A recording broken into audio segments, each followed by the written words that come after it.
പാലക്കാട് പോലീസിനെ സഹായിക്കാൻ സേവാഭാരതി പ്രവർത്തകർ സംഘടനയുടെ പേരെഴുതിയ ടീഷർട്ട് ധരിച്ചു വന്നത് വിവാദമായി. വാഹന പരിശോധന നടത്തിയ പോലീസിനെ സഹായിക്കാനാണ് സേവാഭാരതി പ്രവർത്തകർ എത്തിയത്. മറ്റ് സന്നദ്ധ പ്രവർത്തകർ അവരുടെ സംഘടനയുടെ പേരെഴുതിയ ടീഷർട്ടോ മറ്റ് അടയാളങ്ങളോ ഇല്ലാതെ പോലീസിനൊപ്പം നിന്ന് പ്രവർത്തിച്ചപ്പോഴാണ് സേവാഭാരതി പ്രവർത്തകർ സംഘടനയുടെ പേരെഴുതിയ ടീഷർട്ട് ധരിച്ചത്. ഇതിനെതിരെ പ്രതിഷേധം ഉയർന്നതോടെ സംഘടന വ്യക്തമാക്കുന്ന ടീഷർട്ട് മാറ്റാൻ പോലീസ് നിർദ്ദേശിച്ചു. ലോക്ക്ഡൌണിന്റെ പശ്ചാത്തലത്തിലാണ് സഹായത്തിനായി സന്നദ്ധ പ്രവർത്തകരുടെ സഹായം പോലീസ് തേടിയത്.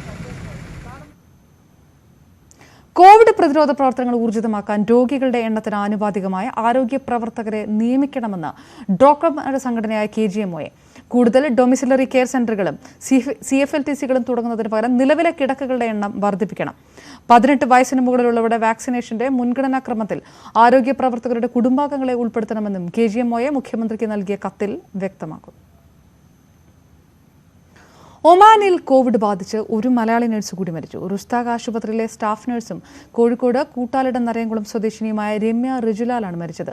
റുസ്താഖ് ആശുപത്രിയിൽ ചികിത്സയിലായിരുന്നു രമ്യ. കോഴിക്കോട് ഏകരൂൾ സ്വദേശിയായ റിജുലാലാണ് ഭർത്താവ്. ഒരു മകളുണ്ട്. നേരത്തെ കോഴിക്കോട്ടെ സ്വകാര്യ ആശുപത്രിയിലും രമ്യ സേവനം അനുഷ്ഠിച്ചിട്ടുണ്ട്. ഡൽഹിയിൽ വീണ്ടും ആശങ്ക